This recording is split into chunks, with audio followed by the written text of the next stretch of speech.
This week on Silver Screen, we have the second in a two-part series for seniors applying to college. Take a look at the results from this week's national mock election and have a recap of last Friday's pep rally and game against Irmo. Good afternoon, Dutch Fork. Today is Friday, November 4th, and your Silver Screen report starts now.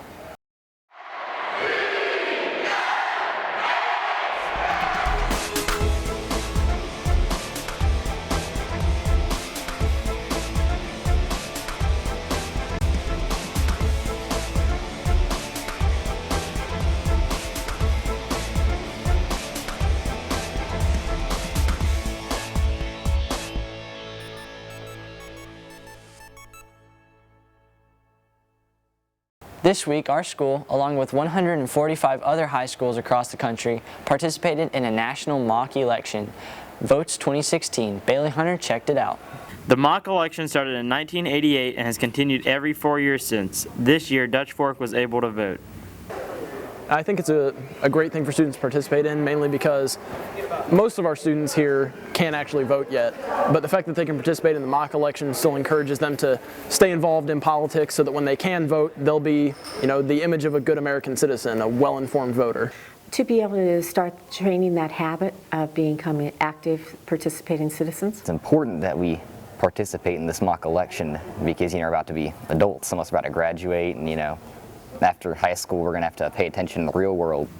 History teacher Tommy Painter gave his reasons to vote and how the mock election reflects the general election. Out of high school, you're in adulthood, you need to vote. So even if someone has told you, your vote didn't count, don't be a part of the process, or you just don't feel like it, just give it one chance. Just go and vote. And we're not talking, presidential elections, but there's local elections, there's referendums. Get in line, get in the booth, punch, tap the buttons, be a part of the process. Get your sticker, I don't know, but be a part of the process. And when you look at a cross-section of the student body here at Dutch Fork High School, I think you'd have a pretty good indication of kind of nationwide how people would vote. Although some people don't vote, it is an important part of the democratic process. It's absolutely their choice not to vote, and our choices have been a little difficult this year. I'm not even sure I'm voting for president, although I will vote down ticket. Well, you probably should vote because, it's going to affect you. If you don't vote, then you've got no grounds to complain about a president since you didn't cast your vote. Why not? I mean, it's a fun thing. Stay informed, express your political views. I mean, it's just like your real vote. It's the best you can do now. It's a good part of staying well informed about politics and being a good American citizen, participating in our democratic system. Out of 395 votes cast, 48% voted for Hillary Clinton, 34% voted for Donald Trump, 11% voted for Gary Johnson, and 7% voted for Jill Stein. This has been Bailey Hunter with your Silver Screen Report. For this week's Kids in the Hall, we asked students about their choice for president. I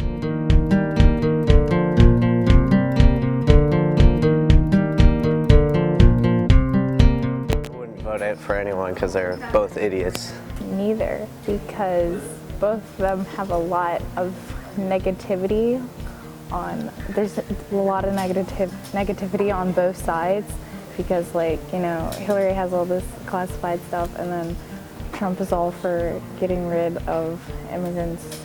I vote for Hillary Clinton because I guess because she's a better pig. She's not about war and she thinks before she does, even though people say she's not a good person. I feel like she is. Probably nobody. I'd probably just write someone in like Gary Johnson or Harambe. The SAT word of the week is ruminate, a verb meaning to contemplate or reflect. Tuesday was college application day. Representatives from all over the state met to help students apply. I sat down with a couple of college representatives and applicants. Students and college reps shared why they think college application day is helpful. College Application Day is a program put on between the state's Commission on Higher Education and local school districts where college representatives and there's the high school counselors help students with the application process. I wanted to participate in College Application Day because it gives us a set time to apply for colleges rather than putting it off and procrastinating at home. It also gives them an opportunity to see different colleges that they may not have originally been interested in. So it's a pretty good program, and it's only in the state of South Carolina right now, so we're going around to different schools letting students know that we can help them with their applications. Well, because like outside of school, I wouldn't have no time to do it pretty much. So since I'm here, might as well. There are multiple advantages to College Application Day and why to apply then instead of on other days. They get one-on-one interaction with a lot of the college admission representatives. For my particular institution, I actually evaluate the freshman applications for admission. So the students that are applying while I happen to be here, they can ask exactly questions like, what are we looking for in a freshman applicant? You get a reassurance that you did it, because like when you're outside of school, like you're going to possibly forget it. The entire process seems really streamlined. You just apply to colleges. They have people around answering questions for you, and you do a survey when you're done. It's pretty simple. So students can apply today and not have to pay any application fees, which is a very big advantage because as we all know, application fees can range from 20 to 80 bucks. So it's saving students a lot of money. College representatives share some key things to keep in mind as seniors are finishing out their last year in high school. Make sure that you really take your college visits early on as possible. We usually like to see students start taking tours at least by their junior year. That way they're kind of familiar with the colleges that they have an interest in, and then just kind of expanding their research on the institutions that offer the programs that they're interested in. I think students should really keep in mind to have a long list of colleges that they're interested in, not to be closed-minded to only one or two schools, but to really seek out their options. And having different college representatives here allows students to talk to reps from different colleges and universities and get more information. So Trey, I see you participated in the blood drive. Yes, I did. Bags of blood filled the small gym as students lined up to donate at the blood drive. Maddie McCormick was there. Students anxiously wait to get their blood drawn at the fall blood drive. The Red Cross visits every year to get donations from students and faculty. I think it's important because you're able to give back to people that need blood, and it's important to help everyone. Blood drive is important because it is a way for students to give back to the community and help people in need of blood. We are here at Dutch Fork trying to collect at least 122 units. Every month we get a quota that we need to make in order to meet the goals and the needs of the hospitals in our surrounding areas. Even though some might not give their blood, there are benefits from donating. My brother, when he was a baby, needed a blood transfusion, so he got the blood for the blood transfusion from a blood drive, so he benefited from it. It's always a positive experience. You get different types of people who come in, people who've never donated before, people who've donated for years, so it's always a different experience and a positive experience by the time they leave.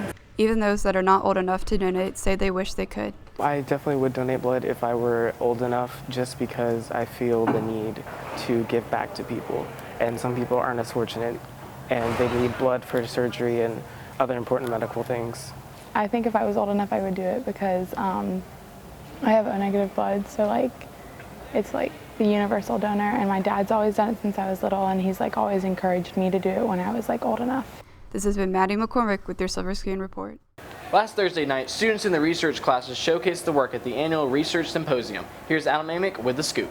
At the Dutch Fork High School Research Symposium, students research topics and present their work for teachers and professors at USC. So the Research Symposium is an event where students in Research 1 and 2 are able to come and present their ideas formally before they actually begin their experiments and get some feedback from USC professors and just people around the community. Every student had a different project this year, and we basically just focused on our individual efforts into gaining control on what we were doing and kind of developing our way in the scientific world. Research helps students build a foundation for their future. The STEM program requires a research class before they graduate, and they have a variety of classes to choose from if they're engineering or computer science. The research class that I teach is kind of a mix of a lot of things, so they have a broad and wide variety of topics they can choose from, but it's really all on them. Students can get involved in research by emailing professors at USC and getting into labs, or creating their own project, or getting help from other teachers to try and make a project. Research also gives students valuable speaking and other life skills. Research class is really important because it gives students an opportunity to A, present in front of people and be able to practice speaking, but also B, this is where science is heading. It's all towards research, so those are the new fields that are spouting out right now, so it's going to be really neat.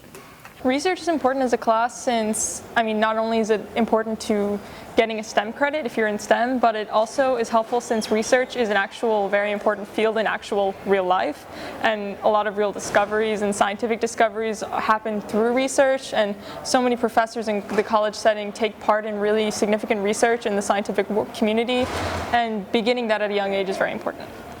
This has been Adam Amick with your Silver Screen Report. Last Friday, Dutch Fork had a pep rally in the big Irmo versus Dutch Fork rivalry game. Sam Aaron has some highlights from both events. The Pep Club put on this year's second pep rally to get students excited for the Irmo game. Here's a few highlights of the event.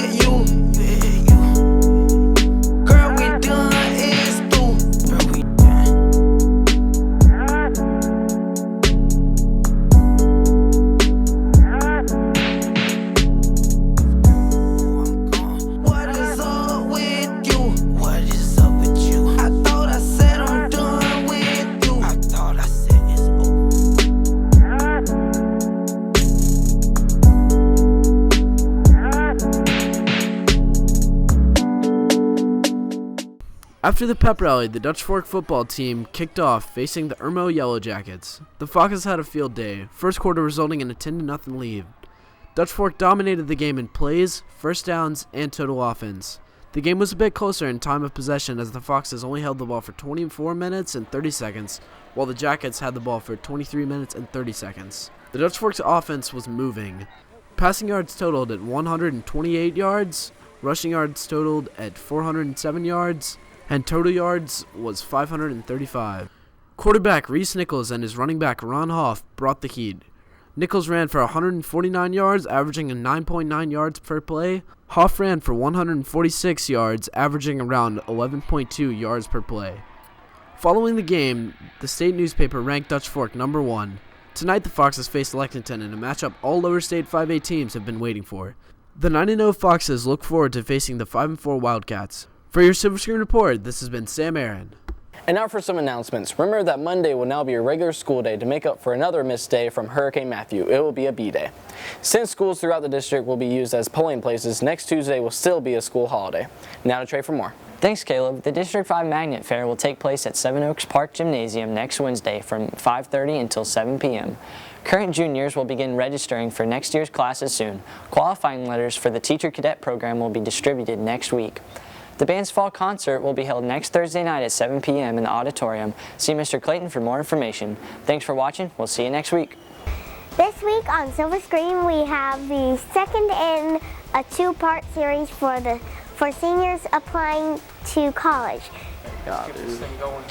Sniper Game Kodak. School day to make up for another. Skirt. I need college.